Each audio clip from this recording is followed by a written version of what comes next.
Okay, now we are starting. ध्यान देना please, notes है आपके पास, नोट्स ओपन करके रखना, बट ध्यान देना जो मैं बोर्ड पे एक्सप्लेन करूंगी या तो ओरली एक्सप्लेन करूंगी। Chapter name is the capital reduction and internal reconstruction. This is a chapter of the FA. FA का ये मेन चैप्टर है। This is completely depend upon the journal entry. Logic clear हो गया तभी आपको ये chapter समझेगा, अदरवाइज आप इसका कोई जर्नल एंट्री पास नहीं कर सकते। इसमें आप एंट्रीज को बाहर नहीं कर सकते, आपको entry according to the question आपको ऑन द स्पॉट प्रिपेयर नहीं करना, पहले ये समझिए। एंड सेकंड थिंग, मैथ के लिए ये चैप्टर 5th सेमेस्टर में भी है और ये चैप्टर 6th सेमेस्टर में भी आज इट इज है। क्लियर हो रहा है? तो ये पूरा का पूरा सिमिलर कंसेप्ट टॉपिक आपको सारे सब के साथ मिलेगा, बट एफए में भी फाइनेंशियल मैनेजमेंट अभी हमारे कौन से सब्जेक्ट में एफए, ठीक है।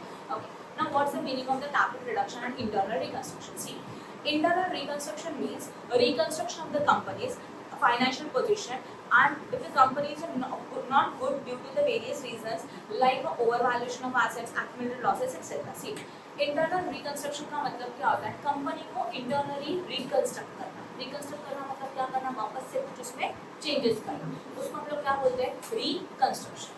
अभी internally reconstruction करने के reasons क्या हो सकते हैं? कंपनी हमारी गुड सिचुएशन में नहीं है, कंपनी में कंटिन्यूसली लॉसेस हो रही है, ये पहला रीजन हो सकता है। सेकंड थिंग, हमारे कंपनी के एसेट्स एक्चुअल में कम है बट बुक्स में रिकॉर्ड किया है उसका ओवर वैल्यूएशन, मतलब फिक्स एसेट से समझो फर्नीचर का वैल्यू बैलेंस शीट में लिखा है 2 लाख, एक्चुअल में सिर्फ 1 लाख, तो that is known as what? Over valuation of the assets and under valuation of the liabilities, मतलब जितनी भी लायबिलिटीज है वो है ज्यादा बट बैलेंस शीट में उसको रिकॉर्ड किया है कम वैल्यू में। तो हमारी company continuously loss making company है, इंटरनली सीक कंपनी है, बट हम लोग इस कंपनी को क्लोज नहीं करना चाहते। तो इन दैट सिचुएशन हम लोग इंटरनली कुछ ऐसे चेंजेस करेंगे कि जिसके वजह से हम लोग हमारी कंपनी को नॉर्मल सिचुएशन में लाने का ट्राई करेंगे, and that procedure is known as a internal reconstruction. Clear हो गया? ठीक है ना? जैसे कि आपने अमालगमेशन देखा था, तो अमालगमेशन में नॉर्मली क्या होता है ना, अमालगमेशन मीन्स व्हाट? 2 कंपनीज हैं, दोनों अपना बिजनेस बंद कर रही है, उसके बदले में एक न्यू बिजनेस शुरू हो रहा है, हाँ है ना? या तो सिंगल कंपनी है, उसने अपना बिजनेस पूरा क्लोज कर दिया and instead of that they are going to started the new business. This concept is known as amalgamation. Clear हो रहा है? इसी में एक आता है external reconstruction. Means what? Company A is there, loss making company है, उन्होंने सोचा कंपनी अपना बिजनेस पूरा बंद करेगी और कंपनी ए के अंदर जितने एसेट, जितनी लायबिलिटी, जितना शेयर कैपिटल है उसी से कंपनी ए बंद होकर कंपनी बी शुरू हो जाएगा। इसको बोलते हैं एक्सटर्नल रिकंस्ट्रक्शन। क्या बोला जाता है? External reconstruction. बट होता क्या है ना कि एक्सटर्नल रिकंस्ट्रक्शन का प्रोसीजर ना बहुत लेंथी प्रोसीजर है। एक कंपनी एग्जिस्टिंग है, उसको क्लोज करने के लिए we have to follow the all the rules and regulations, yes और नो? एंड क्लोज होने के बाद जब हम लोग इसका क्या करेंगे? सेकंड शुरू कर रहे हैं, तो सेकंड न्यू कंपनी स्टार्ट करने के लिए भी आपको बहुत सारे रूल्स एंड रेगुलेशंस फॉलो करने पड़ेंगे, यस और नो? क्लियर हो रहा है? तो एक्सटर्नल रिकंस्ट्रक्शन ये लेंथी प्रोसीजर है, एक्सपेंसिव प्रोसीजर है, और यहाँ पे हम लोगों को so many rules and regulations को फॉलो करना पड़ता है। तो इसके लिए option is what? Internal reconstruction. Company को क्लोज करके नया स्टार्ट करने से अच्छा है कि हम लोग क्या करेंगे, जो हमारी एग्जिस्टिंग कंपनी है उसके अंदर इंटरनली ऐसे कुछ चेंजेस करेंगे कि जो फाइनेंशियली जो लॉसेस हो रहे हैं उनको वो रिकवर कर देगा और उसी बिजनेस को हम लोग कंटिन्यू कर सकते हैं, and that is known as a internal reconstruction. समझा कि नहीं समझा? What is internal reconstruction? Okay, अब इंटरनल रिकंस्ट्रक्शन के रीजंस बता। फाइनेंशियल पोजीशन का ट्रू एंड फेयर व्यू नहीं। फाइनेंशियल पोजीशन का मतलब बैलेंस शीट, बैलेंस शीट के जो एसेट्स एंड लायबिलिटीज है उनकी वैल्यू एक्चुअल नहीं है, इसकी वजह से इंटरनल रिकंस्ट्रक्शन हो सकता है।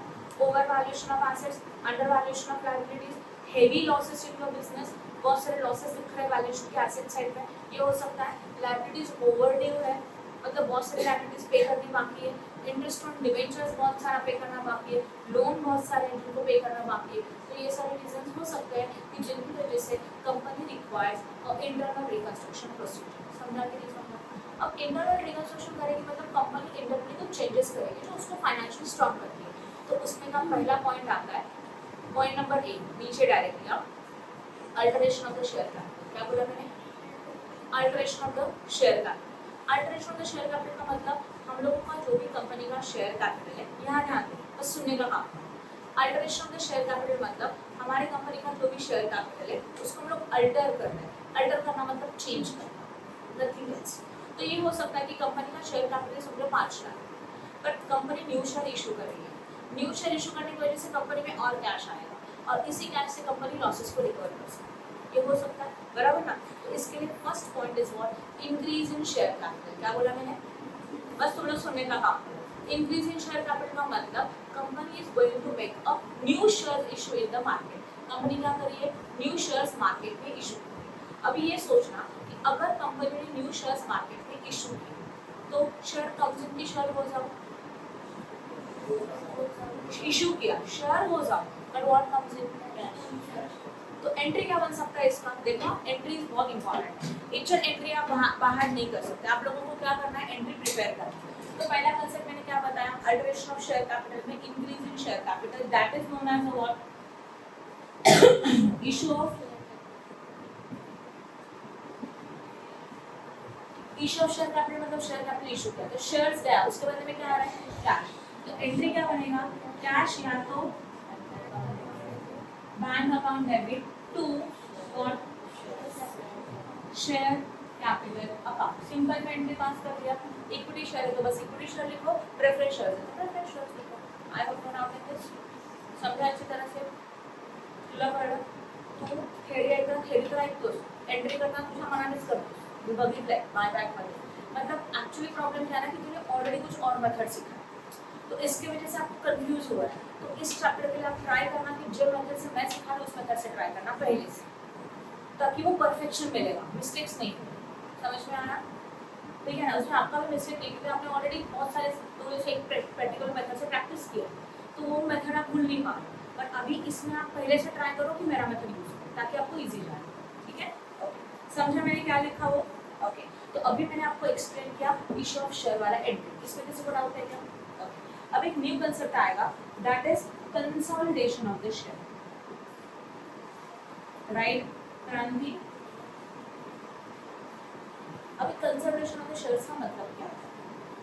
कंसोलिडेशन मतलब we are having a share capital at a particular nominal value. आपको पता है शेयर कैपिटल के एक शेयर का एक पर्टिकुलर वैल्यू होता है, उसको क्या बोलते हैं, ओके। समझ लो हमारे एक शेयर का नॉमिनल वैल्यू 10 है। Now company going to increase this value, मतलब क्या, जो नॉमिनल वैल्यू लोअर है उसको हम लोग चेंज करके उसको इंक्रीज कर रहे हैं, राइट। तो वो नॉमिनल वैल्यू समझो हम लोग ने इंक्रीज करके कितना कर दिया, 100।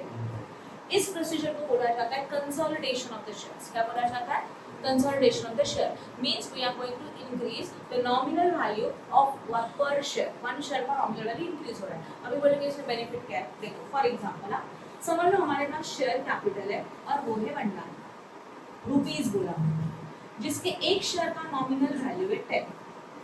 तो how many number of shares are there, कैसे आएगा, 1 लाख डिवाइडेड बाय 10 आया ना, that is how many number of share, 10,000।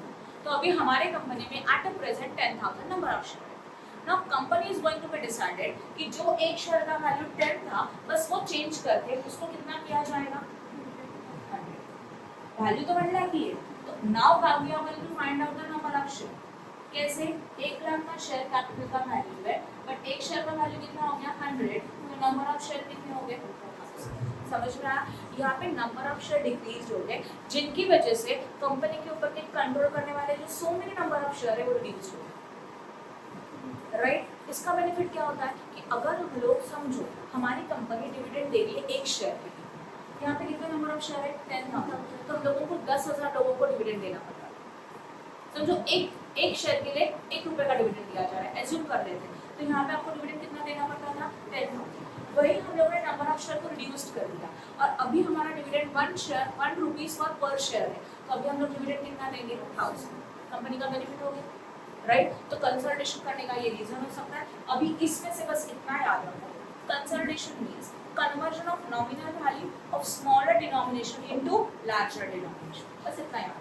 अब इसका एंट्री क्या होगा, ये तो सब आपका वर्किंग नोट है। एंट्री क्या होगा, देखो situation is what, we are having a share capital of 1 lakh, जिसका नॉमिनल वैल्यू कितना था, 10।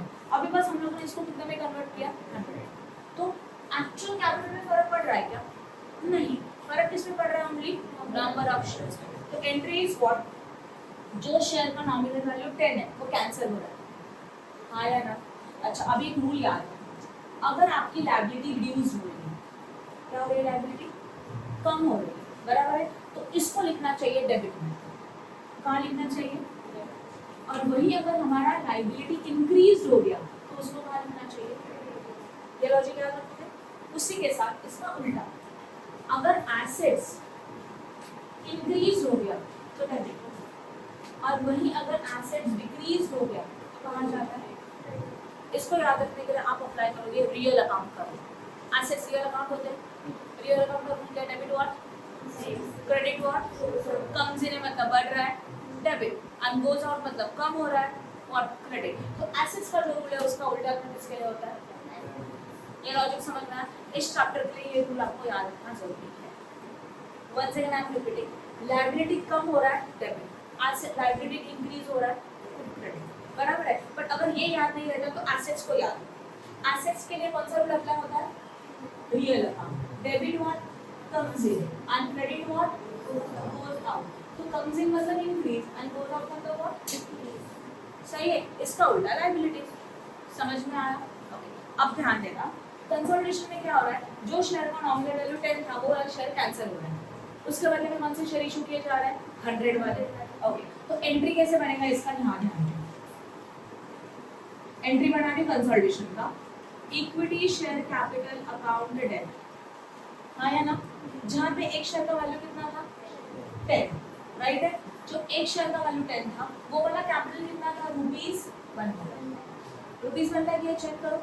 अभी ये कैंसिल हो गया, इसके लिए वो डेबिट, कैंसिल हो गया मतलब डिक्रीज ना, वो डेबिट। इनके बदले में न्यू शेयर इशू हो रहा है again to equity share capital, जिसके एक शेयर का वैल्यू कितना? 100 है, बट कैपिटल कितने का है?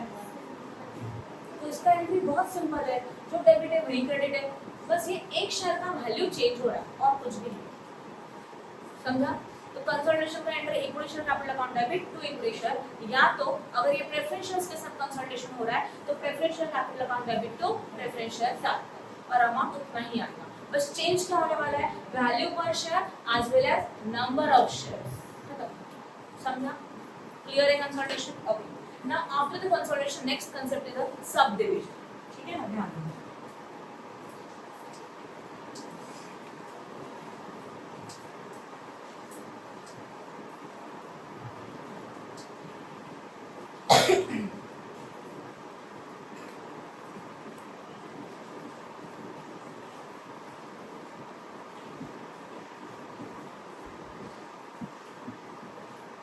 Subdivision of the shares means again एक शेयर का नॉमिनल वैल्यू अगर 100 है, इसको हम लोग कन्वर्ट कर रहे हैं 10 में, उल्टा सबडिविजन छोटा, right? Means subdivision means conversion of the share of the higher denomination into the smaller denomination. Entry क्या आएगा? सेम। जो शेयर कैपिटल कैंसिल होगा that is the equity share capital account debit. समझो 1 लाख का शेयर कैपिटल है जिसके एक share का वैल्यू कितना था? 100। ये कैंसिल होके उसको किस में कन्वर्ट कर रहे हैं? इक्विटी शेयर कैपिटल अकाउंट, वो भी 1 लाख का ही है, राइट? बट इसका वैल्यू कितना बन जाएगा? 10। एंट्री बहुत सिंपल है, कुछ डाउट है? तो इसमें आपके मेन वैल्यू में फर्क आ रहा है क्या? जितना शेयर कैपिटल है उतना ही अमाउंट का शेयर कैपिटल होगा, बस उसका nominal value number of share change हो जाएगा। सही है? यहाँ पे आपके नंबर ऑफ शेयर कितने होने वाले हैं? 1000, और यहाँ पे कितने होने वाले हैं? 10,000। और कुछ नहीं। क्लियर हो गया? तो कंसोलिडेशन मतलब conversion of smaller into the higher, subdivision means conversion of higher denomination into the smaller denomination, that is known as a subdivision of the shares. Clear हो गया? फिर आता है conversion of shares into the dot. देखो अभी हम लोगों ने क्या क्या देखा कि हमारी कंपनी लॉस मेकिंग है, हम लोग उसको रिकवर करना चाहते हैं, that is a internal reconstruction. उसमें फर्स्ट क्या था? Issue of share, new share issue किया, तो एंट्री क्या बनता है? Bank account debit to share. समझा? फिर हम लोगों ने देखा consolidation as well as what? Subdivision. दोनों का एंट्री सेम ही है, बस ये वैल्यू देनी है, नंबर ऑफ शेयर चेंज करना। आपको कंफ्यूजन हो जाए ना, ये लिखो ही मत, बस equity share to equity share लिख दो और अमाउंट दोनों का सेम लिख दो जो है। समझ में है? बट मतलब ऐसा नहीं है कि ये नहीं लिखा तो मार्क्स डिडक्ट हो जाएगा। आपको नंबर ऑफ शेयर में ज्यादा कंफ्यूजन हो सकता है, आप वैल्यू तो लिख सकते हो ना एक शेयर का, बस उतना लिख देना। क्लियर हो रहा है? सब डिवीजन में भी वही एंट्री होगा, क्या होगा? Equity share capital to what? Equity share capital. Subdivision मतलब जो हायर है उसको क्या कर रहे हैं? स्मॉल में कर रहे हैं। क्लियर हो गया? ये 3 कैटेगरीज है। अभी हम लोग क्या करें? Conversion of shares into the stock, मतलब जो शेयर्स है उसका कन्वर्जन हम लोगों ने किस में कर दिया? स्टॉक में कर दिया। तो सिंपल है, shares is going to be cancel. क्या कैंसिल हो रहा है? शेयर्स कैंसिल हो रहा है। तो शेयर कैंसिल हो रहा है तो आएगा इक्विटी शेयर या तो preference share, equity share capital account debit because shares are going to be cancel. इनका कन्वर्जन किसमें किया जा रहा है, स्टॉक में किया जा रहा है, तो to equity share capital account, sorry equity share stock account. समझा, simple entry. Equity share cancel हो रहा है मतलब डिक्रीज हो रहा है, लायबिलिटी डिक्रीज हो रहा है, इसके लिए डेबिट है ना। अपोजिट में शेयर का कन्वर्जन आपने किसमें कर दिया, स्टॉक में, तो एंट्री क्या आएगा, equity share capital account debit equity share stock. But ये एंट्री बहुत रेयरली आता है, ये एंट्री ज्यादा नहीं आता। कंसोलिडेशन आता है, सब्डिविजन आता है, इश्यू ऑफ शेयर आता है सम्स में, बट ये ज्यादा नहीं आता। 99.99% ये एंट्री समझ लीजिए। Conversion of share into stock, जो शेयर है उसको स्टॉक पे कन्वर्ट करना है, बस इतना ही। शेयर्स होता है उसको शेयर स्टॉक पे कन्वर्ट किया बस। तो अमाउंट क्या रहेगा, जो शेयर का अमाउंट है कैपिटल का, वही स्टॉक का अमाउंट हो जाएगा, अमाउंट में चेंज नहीं होगा। समझ में आया। और बोला ना मैंने 99.99% एंट्री नहीं किया। Now next step is what, cancellation of the unissued share capital. Unissued share capital मतलब क्या होता है ना कि हमारी कंपनी का एक डिक्लेयर्ड कैपिटल, यस और नो बेबी, डिक्लेयर्ड कैपिटल में से कुछ शेयर ऑलरेडी इशू कर दिए, वो इशूड शेयर कैपिटल है। बट कुछ शेयर्स अभी तक आपने इशू नहीं किए, उनको क्या बोला जाता है, अनइश्यूड शेयर कैपिटल बोला जाता है। सही है। ये जो अनइश्यूड शेयर कैपिटल है अगर वो कैंसिल कर रहे हो, अभी मुझे बताओ जो शेयर इशू ही नहीं किया उनको कैंसिल करने का कोई फर्क पड़ता है क्या, नहीं, इसलिए इसका कोई जर्नल एंट्री पास नहीं होगा। तो इसके लिए क्या हो जाएगा, नो एंट्री। समझ में आया, ठीक है। उसके बाद surrender of the share, surrender of the shares भी बहुत रेयरली आता है, ज्यादा नहीं आता पेपर, ठीक है ना। अभी सरेंडर ऑफ द शेयर्स मतलब क्या हो रहा है ना, सी कंपनी के जो शेयर होल्डर्स होते हैं ना, वो चाहते हैं कि हमारा बिजनेस कंटिन्यू रहे, राइट। तो उन्होंने क्या सोचा कि उनके जो शेयर्स है वो खुद से सरेंडर कर रहे हैं, बराबर है। तो इसका एंट्री क्या आएगा, देखो उसकी वजह से क्या हो जाएगा, शेयर में लाके सरेंडर कर दिया बट पैसे नहीं ले रहे, तो कंपनी के कंपनी के पास एक्स्ट्रा फंड रहेगा, यस और नो। तो देखो सरेंडर ऑफ शेयर्स में होता क्या,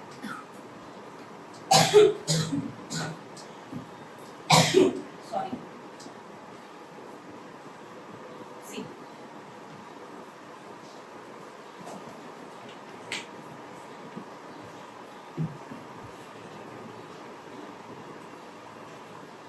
surrender of shares means shares are going to be cancelled again and this is surrender by the shareholder, वो खुद से surrender कर रहा है, तो shares reduce हो रहा है, शेयर रिड्यूस हो रहा है मतलब लायबिलिटी कम हो रहा है, तो लायबिलिटी कम हो रहा है तो कहाँ डेबिट की क्रेडिट, तो एंट्री क्या आएगा, इक्विटी शेयर या तो preference share capital account debit, और ये सरेंडर किया जा रहा है इसके लिए वो उसके अकाउंट में ट्रांसफर होगा, that is the share surrender account. समझा, जो शेयर उन्होंने शेयर होल्डर ने खुद लाके दे दिए, ये लोग सरेंडर शेयर कर रहे हैं, हम लोग उसका पैसा पब्लिक रिटर्न नहीं लेगी, तो उसका ये एंट्री होता है share capital account debit to share surrender account. समझ में। अभी सारे शेयर कौन से अकाउंट में है बोलो, शेयर सरेंडर में, इनको वापस से रीइशू कर सकते, तो अगर समझो इनको वापस से रीइशू किया तो क्या हो जाएगा, शेयर सरेंडर वाले शेयर इशू हो रहे हैं और वापस से क्या जाएगा मार्केट में, शेयर कैपिटल, तो ये डेबिट हुआ शेयर। समझा कि नहीं समझा, जो शेयर सरेंडर में शेयर है उनको वापस इशू कर रहे हो तो what goes out, share goes out, और कौन सा वाले शेयर यूज किए जा रहे हैं, शेयर सरेंडर वाले, इसके लिए शेयर सरेंडर अकाउंट डेबिट। तो जो शेयर सरेंडर किया था उनको वापस से रीइशू किया तो एंट्री बन जाएगा share surrender account debit to share capital. ये लॉजिक समझ में आया। एंड सम टाइम ये हो सकता है कि हम लोग उसको रीइशू नहीं करें, उसको कैंसिल करें। एक तो पहले क्या बोला मैंने, री इशू बोला, हाँ, या तो और क्या कर सकते हैं हम लोग इसको, अभी सोचो शेयर एंड सरेंडर में शेयर्स है, अभी उनको कैंसिल करेंगे तो कंपनी के लिए बेनिफिट है, बराबर है। हम लोग कंपनी की कुछ शेयर है 50,000 के, उन्होंने शेयर सरेंडर कर दिए बट 50,000 रिटर्न नहीं दिया, तो कंपनी को ये 50,000 का बेनिफिट है क्योंकि ये शेयर हम लोगों ने कैंसिल कर दिया। अभी एक रूल और है याद रखो, ये जो चैप्टर है इंटरनल रिकंस्ट्रक्शन, इस चैप्टर में एक स्पेशल अकाउंट बनता है, जैसे कि फॉर एग्जांपल प्रॉफिट हो गया, लॉस हो गया, तो उसके लिए प्रॉफिट एंड लॉस अकाउंट होता है, बताइए प्रॉफिट एंड लॉस है, उसको एंट्री आप कौन सा अकाउंट में करते हो, profit and loss account. Same इस चैप्टर में इंटरनल रिकंस्ट्रक्शन में अगर प्रॉफिट या तो लॉस हुआ उसके लिए एक स्पेशल अकाउंट होता है, that is known as capital reduction account. क्या बोला मैंने, कैपिटल रिडक्शन अकाउंट। प्रॉफिट हो लॉस हो उसके लिए यही अकाउंट यूज किया जाए। समझ में आया। अब मुझे बताओ, शेयर सरेंडर वाले शेयर कैंसिल करे तो कंपनी के लिए प्रॉफिट है। अच्छा, अभी ये अकाउंट है ना, ये कौन सा अकाउंट है पता है? Nominal account. Capital reduction is a nominal account. Nominal account का रूल क्या है? डेबिट और यस, इसका रूल क्या कहता है? Debit all expenses and losses, credit all income and what gain. मतलब अगर हम लोगों को ट्रांजैक्शन में लॉस हुआ, एक्सपेंसेस हुआ, तो सीआर अकाउंट कहाँ जाएगा? डेबिट, राइट है। वही अगर हम लोगों को ट्रांजैक्शन में प्रॉफिट हुआ, इनकम्स हुए, गेन्स हुआ, तो सीआर अकाउंट कहाँ जाएगा? क्रेडिट। अब ध्यान देगा, सरेंडर वाले शेयर कैंसिल करे तो अपने लिए प्रॉफिट है, प्रॉफिट है तो सीआर अकाउंट कहाँ होने वाला है?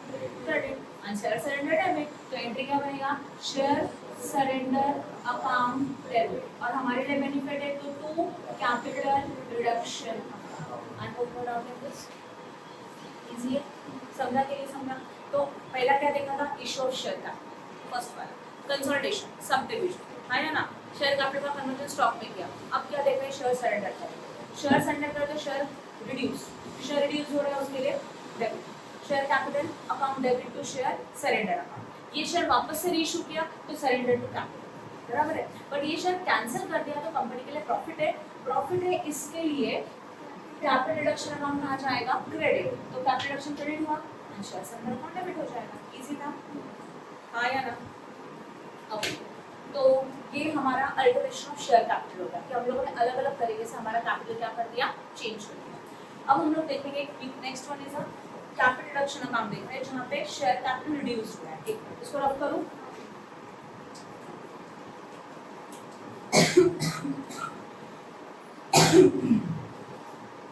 Okay, now please concentrate. First one is what? Reducing the uncalled capital. Please remember this. Reducing uncalled capital means हमारे एक शेयर का वैल्यू 100 है, पर उसमें से हम लोगों ने कॉल्ड किया था समझो सिर्फ 60 का, तो 40 रुपीज अभी भी अनकॉल्ड है और उसको हम लोगों ने कैंसिल कर दिया। तो सिंपल है, share capital to share capital, जो वैल्यू है वही खत्म, जो text. Okay, now we are starting with the next concept, that is the return of the। पहला वाला concept क्या था? बोला था मैं reducing the uncalled capital। reducing uncalled capital का मतलब क्या होता है कि uncalled capital क्या हो रहा है? reduced हो रहा है। तो उसके लिए कुछ एंट्री, सिंपल एंट्री आता है, equity share capital account debit to equity share capital, या तो share capital to share capital, simple वाला एंट्री। और ये भी ज्यादा नहीं आता, जो मैक्सिमम आता है वो आपको क्लियरली बताऊंगा। उसके बाद return of paid up capital. Return का मतलब होता है रिटर्न करना, मतलब कैंसिल करना। ओके, तो अभी समझ लो कि अगर हमारा शेयर कैपिटल है 2 लाख, एज्यूम कर लो, उसमें से हम लोगों ने सोचा कि 50,000 का शेयर कैपिटल रखेंगे और 1,50,000 का पूरा कैंसिल करेंगे। सही है, बराबर है। तो अभी इसका एंट्री क्या हो सकता है वो देखो। सबसे पहले शेयर कैपिटल ये वाला कैंसिल होने वाला है, main share capital is going to be cancel. तो शेयर कैपिटल से लायबिलिटी डिक्रीज हो रही है तो वो कहाँ जाना चाहिए? डेबिट। तो एंट्री क्या बनेगा? Share capital account debit. सही है, इसमें से कुछ शेयर कैपिटल आप रख रहे हो, इतना आप रख रहे हो, रिटेन करना मतलब रखना, तो 2 शेयर कैपिटल, राइट। 2 लाख का कैपिटल था, उसमें से हमने कितना रखने का सोचा? 50,000। सही है, बाकी का शेयर कैपिटल लोग रिटर्न करने वाले हैं, अभी तक किया नहीं है, इसके लिए इसको लिखेंगे 2 शेयर होल्डर अकाउंट। क्या लिखेंगे? 2 शेयर होल्डर अकाउंट। अभी तक इनको हम लोगों ने पैसा वगैरह कुछ रिटर्न नहीं किया है, इसके लिए ये समझ में आ रहा है? मतलब जो टोटल कैपिटल 2 लाख का है, इसमें से कुछ कैपिटल लोग रिटर्न करने वाले हैं, उनको उनका पैसा रिटर्न देने वाले हैं, राइट। तो पूरा शेयर कैपिटल 2 लाख का कैंसिल हो रहा है, इसलिए share capital account debit. 2 lakh में से हम लोग 50,000 के शेयर मेंटेन करने जा रहे हैं, रखने जा रहे हैं, तो ये 50,000 का शेयर कैपिटल क्या हो जाएगा? बोलो क्रेडिट। ये होगा, ये कैंसिल होगा, जो कैंसिल हो रहा है वो डेबिट आता है, बोला था मैंने, और जो न्यू जनरेट हो रहा है वो इंक्रीज है, मतलब वो क्रेडिट होगा। तो इन दोनों का डिफरेंस कैंसिल होने वाला है होल्डर के लिए, राइट। तो ये पहला एंट्री हो गया, ये डिक्लेरेशन हुआ। अब जो शेयर कैंसिल होने वाला है उनको पे करेंगे तो कैश कम्स इन, की cash goes out, and who is the receiver? Holder. तो सेकंड एंट्री आएगा share holder account debit to what? Bank account. Entry आया और अमाउंट कितना आएगा? बोलो 1,50,000 as well as what? 1,50,000। Done, समझो जो भी मैंने एक्सप्लेन किया वो? श्योर। अब इसके बाद हम लोग देखेंगे next one, writing of paid up capital. Writing of paid up capital मतलब पेड अप कैपिटल को राइट ऑफ करें। अभी जो एंट्री में एक्सप्लेन कर रही हूँ ना वो कंपल्सरी हम लोगों के सम में आता ही है, 2 एंट्रीज आता है इसमें कंपल्सरी, ठीक है। ओके, पहले कंसेप्ट समझ, ये जो मैंने अभी एक्सप्लेन किया ये नहीं आता ज़्यादा, बट अभी जो एक्सप्लेन करने जा रही हूँ वो ईच एंड एवरी क्वेश्चन में उसका एंट्री रहेगा ही रहेगा, कंपल्सरी रहेगा। क्या आ रहा है देखो, राइटिंग ऑफ व्हाट पेड का, इसमें 2 कैटेगरीज आती है, change in face value and B is without change in face value. लिखा हुआ सब कुछ पहला क्या करें हम लोग फेस वैल्यू में चेंज करें, उसका क्या करें हम लोग फेस वैल्यू में कोई चेंज नहीं होगा। तो चेंज इन फेस वैल्यू में क्या हो जाएगा बताओ मुझे, जो हमारे शेयर का जो फेस वैल्यू कंप्लीटली चेंज हो रहा है, इसका सेंटेंस किस तरह से होगा पता है, equity share of ₹2 each is reduced to 4 each। मतलब क्या, एक इक्विटी शेयर कैपिटल का वैल्यू कितना था 10, इसको हम लोग कम कर रहे हैं कहाँ तक, रिड्यूस्ड अप टू बोला मैंने, क्या बोला, अप टू 4 each। इसका मतलब जो शेयर कैपिटल का वैल्यू 10 है वो शेयर कैपिटल हम लोग ने रिड्यूस किया, कहाँ तक रिड्यूस किया, 4 तक रिड्यूस किया। नाउ लिसन, 10 वाला कैपिटल क्या हो रहा है, कैंसिल, जो कैपिटल कैंसिल होता है वो डेबिट, तो यहाँ देख कैसे आएगा, equity share capital account debit, और वो कितना आएगा 10 वाला कैपिटल कैंसिल होता है, किसमें कन्वर्ट हो रहा है, 4 में कन्वर्ट हो रहा है। 10 वाला कैपिटल का वैल्यू रिड्यूस्ड हो गया, कितना हो गया 4 हो गया, तो न्यू शेयर कैपिटल कौन सा इशू हो रहा है, 2 इक्विटी शेयर कैपिटल 4। सोचो 10 वाला कैपिटल कैंसिल करके 4 में कन्वर्ट किया, 6 रुपीज का कंपनी के लिए बेनिफिट है, प्रॉफिट है ना, 10 रुपए के शेयर को कितने में कन्वर्ट कर दिया डायरेक्टली 4 में, तो कंपनी को प्रॉफिट कितने का हो रहा है 6 का, कंपनी को क्या हो गया प्रॉफिट। एंड इंटरनल रिकंस्ट्रक्शन के चैप्टर में प्रॉफिट हो या तो लॉस हो उसके लिए कौन सा मान बन रहा है, अभी प्रॉफिट हो रहा है तो कैपिटल रिडक्शन कहाँ जाना चाहिए, क्रेडिट, तो यहाँ पे हो जाएगा to capital reduction account 6। Each and every question में ये एंट्री 2 होगी ऐसे, एक इक्विटी शेयर के लिए और एक प्रेफरेंस शेयर, समझ में आया। इसको बोलते हैं with change in face value, मतलब हम लोगों का फेस वैल्यू ही चेंज हो गया, जो 10 रुपीज का फेस वैल्यू था वो कितने में कन्वर्ट कर दिया हम लोगों ने 4 रुपीज में कन्वर्ट कर दिया, तो ये एंट्री पास करते हैं, ये समझ में आया। ओके, अब ये हो सकता है without change in face value, ध्यान देना यहाँ क्या बोला मैंने, बी वाला part without change in face value, इसमें सेंटेंस कैसे होता है, equity share of ₹10 reduced by 4, क्या वर्डिंग आया, और यहाँ पे क्या था अप टू आता है मतलब चेंज इन फेस वैल्यू, और बाय वर्डिंग आएगा मतलब without change in face value. मतलब यहाँ पे डायरेक्टली क्या बोला है कि हम लोगों ने फेस वैल्यू चेंज नहीं किया, बस 10 रुपए के शेयर को 4 रुपए से कम कर दिया, 10 रुपए के शेयर को बस 4 रुपए से क्या कर दिया, कम कर दिया। तो कौन सा शेयर कैंसिल हो रहा है, 10 वाला शेयर है, और फेस वैल्यू तो चेंज नहीं हो रहा है, इसके लिए एंट्री क्या होगा, अभी सोचो इक्विटी शेयर का वैल्यू 10 था, उसको 4 रुपीज से बस कैंसिल कर दिया, तो जितना वैल्यू कैंसिल हो रहा है वो कंपनी के लिए बेनिफिट है, तो 4 रुपीज का कंपनी को बेनिफिट है, तो 4 रुपीज का ही शेयर कैंसिल हो रहा है, तो इसका एंट्री बनेगा equity share capital account debit, benefit है इसके लिए कैपिटल रिडक्शन अकाउंट क्रेडिट, समझा, कितने का बेनिफिट है कंपनी को बोलो 4 रुपीज का, तो जस्ट 4 एंड जस्ट 4 खत्म। मतलब जो without change in face value था तो 10 रुपीज का फेस वैल्यू चेंज होकर 4 में कन्वर्ट हो रहा है एंड 6 रुपीज का बेनिफिट है। यहाँ पे फेस वैल्यू चेंज नहीं हो रहा है, बस वैल्यू कम हो रहा है, तो जितना वैल्यू कम हो रहा है वो प्रॉफिट में चला रहा है। यहाँ पे डबल एंट्री आता है, वहाँ पे सिंगल एंट्री आता है, क्लियर है। तो इन दोनों में से कोई ना कोई सम में होता ही कंपल्सरी, दोनों में से कोई। Please like and share our video and subscribe our channel for more videos. Press bell icon for notification. Thank you.